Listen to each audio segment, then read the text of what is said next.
Welcome everyone to the fifth round of the European Club Cup 2025. On your screen is ANISH GIRI, the recent champion of the FIDE Grand Swiss, playing for the top board of Bayegan Pendik Chess Sports, and his opponent, the world champion GUEKSH, enters in representing Super Chess. This is going to be an epic clash. And who knows, if ANISH manages to win the candidates, this could very well be the next World Championship clash as well.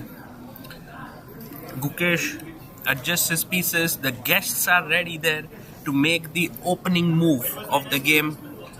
Both Super Chess and Bayegan Pendik Chess Sports have played really well until now and have full points.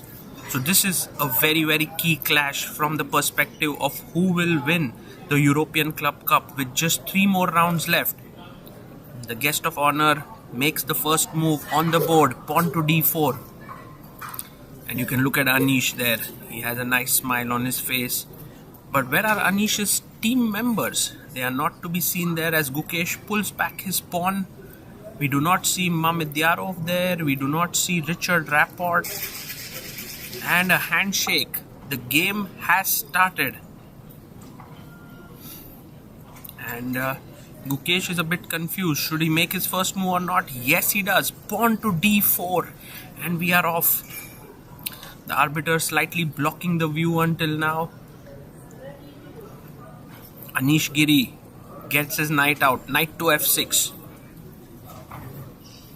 GUEKSH has generally played the main lines with pawn to c4, but he could very well go even for the London system with bishop f4.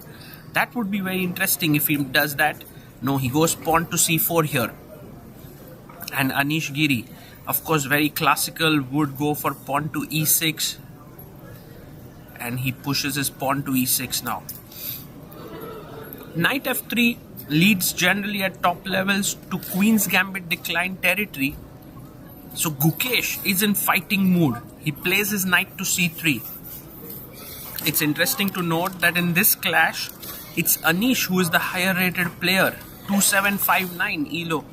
GUEKSH has dropped a bit. He's down to 2752. We have the Nimzo Indian on the board with bishop b4 and pawn to f3, the Zamish system.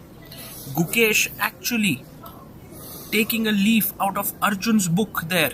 This is favorite line of Arjun Erigaisi. GUEKSH plays f3. ANISH pushes his pawn to c5. Now d5 is played often. a3 is played here by GUEKSH, and bishop c3 is the main line. Does ANISH have some new ideas up his sleeve here? Yes, he does. He plays bishop to a5. And this is a very interesting move here by ANISH GIRI, keeping the pin and keeping the tension here. GUEKSH now takes his time. Maybe he's already out of book. And that's interesting when you can get the world champion out of book in just 5 moves. Pawn takes c5 taken, well, in 30 seconds. So maybe GUEKSH is not out of book. He was just recollecting his lines. But now you can see white wants to push the pawn to b4 and consolidate the pawn. So clearly black must take on c3. And ANISH does so instantly. Bishop c3 triples the pawn in white's camp. So what is the compensation white has? Well, firstly, white has an extra pawn. Secondly, white has the bishop pair in the position. ANISH quickly plays his knight to a6, attacking the pawn on c5. And now the main move here is queen d4, trying to defend this pawn and putting the queen in the center. But GUEKSH is like, I don't need that pawn. I'm pushing my pawn ahead to e4. This means that you are giving up on one of your advantages, which was the extra pawn. And ANISH quickly chops off the pawn, knight takes c5. And GUEKSH's question to ANISH is, where is your knight headed? Because if you go knight h5, then this knight can eventually get trapped after bishop e3 and g4. So ANISH plays knight g8, and that too super quick. GUEKSH down to 1 hour 9 minutes. ANISH has 1 hour 30 minutes. Bishop e3 attacking the knight on c5. This is modern chess for you. The knight went back to g8 and still black has a great position. Pawn to b6. One of the key reasons why black's position is good is because of the knight's position on c5. It is an outpost. Knight to h3 played by Gukesh. Maybe he wants to reroute the knight to f2 and take it towards the center via d3 or e4. But this is already becoming a serious edge for Gukesh. Knight e7, not the most accurate move. You can chop off the knight on c5 with your bishop and try to fight for equality here with bd3 and pawn to f4. But Gukesh makes an error. He goes bishop e2. And now Anish can play his queen to c7, which not only defends the knight here, but also attacks the pawn on e5. And Anish plays it after 12 minutes of thought. Gukesh, look at his time. He has 53 minutes here. And after nearly 35 minutes of thought, he has played his bishop to d4. Wow, he's down to 18 minutes. His position is worse. Gukesh is in trouble here. Anish quickly brings his bishop on the diagonal here. And Gukesh castles. Well, he needs to start moving quickly. He needs to make 26 moves in 16 minutes. That's not easy. And Anish castles. He's playing all logical moves. The e5 pawn is slightly weak here. Queen to e1. What is Gukesh up to? Maybe he wants to put his queen on h4 for an aggressive attacking position, but Anish is quick to get rid of the e5 pawn. If you don't have space, you don't have attack. Pawn takes pawn. And Anish comes back, chops off the pawn. Queen takes d6. I love black's position right now. Each of the piece very well placed. Gukesh brings his rook to the center. He's threatening bishop takes g7, attacking the queen here. You can move the queen back, but Anish is in top form. He sees that e5, Gukesh has no good discovered attack. Bishop comes back to e3, attacking the queen. And now queen to c7. You could also play queen to c6, but queen c7 makes sense.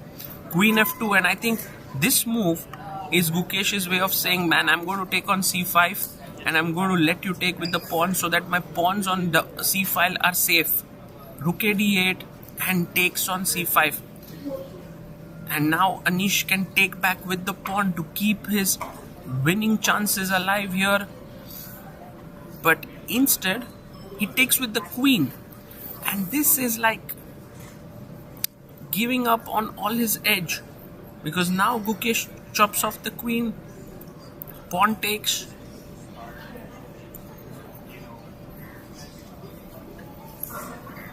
And now knight to f2. So the knight is going to d3 and is going to attack the c5 pawn. That's a weakness.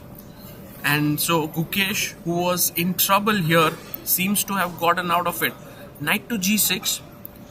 And now can we play knight to d3 is the question here. Maybe the idea is knight f4 to trade, which is the reason why he takes on d8. Rook takes d8. And now rook b1, attacking the bishop on b7. Anish plays his bishop to c6, slightly improving his position. The rook cannot come in on b7. But king f1, I like this move. Just getting the king into the game. Knight f4 played here, attacking the bishop on e2 and also putting pressure on the g2 pawn. Well, you can hear some of the voice coming in the background. That's because this recording is currently being done at an airport. Bishop d7 played. So bishop comes here. By the way, notice you couldn't have taken twice here because of back rank mate. So rook comes into b7 and Gukesh down to 1 minute 43 seconds. Anish has 17 minutes. Bishop comes to e6. Now one of the threats could be to take on d3 and maybe take on c4. So king moves away to g1 so that in the end there's no pin over here. And Anish pushes his pawn to f5, taking away the back rank ideas so that he could have actually won a piece. But quickly the bishop moves away to f1. Anish now trying to get the rook in. Yes, gets it on the 7th rank. Rook to d2. Black's position looks really good here, but Gukesh quickly attacks the two pawns on c5 and a7. Anish moves in with a check. Takes on e2, rook e2, and notice there's a mate in 1 threatened here. So you have to be careful. And I love it. Knight to d3. So you are attacking e5 and c5. Anish takes the pawn on c4 and Gukesh takes the pawn on c5. The position is intense. a7 is hanging. Black has the central majority. A check comes in. King comes up to f2. There's no mate here. The king can come to e3 or g3. He gives a check. Now Gukesh could go to g3, but the king is a bit awkwardly placed on g3. So he comes back king g1. Will Anish Giri take a draw? He has extra time on the clock, but he gives a check, and this is one of the big strengths of Anish. He might be better for the entire game, but once he feels that, oh, he touched the rook, he played it on e2 and left it back. Maybe some ambition is being born. No, it's gone. Rook e2 check, and Gukesh is like, I'm going to claim threefold repetition. Anish accepts a draw. Well, and a pat on the back from Ivan Sokolov on Gukesh, because although he saved a tough position here, draw is maybe a normal result, but a very good result for Super Chess, because Parham Maksudlu is clearly better there against Richard Rapport.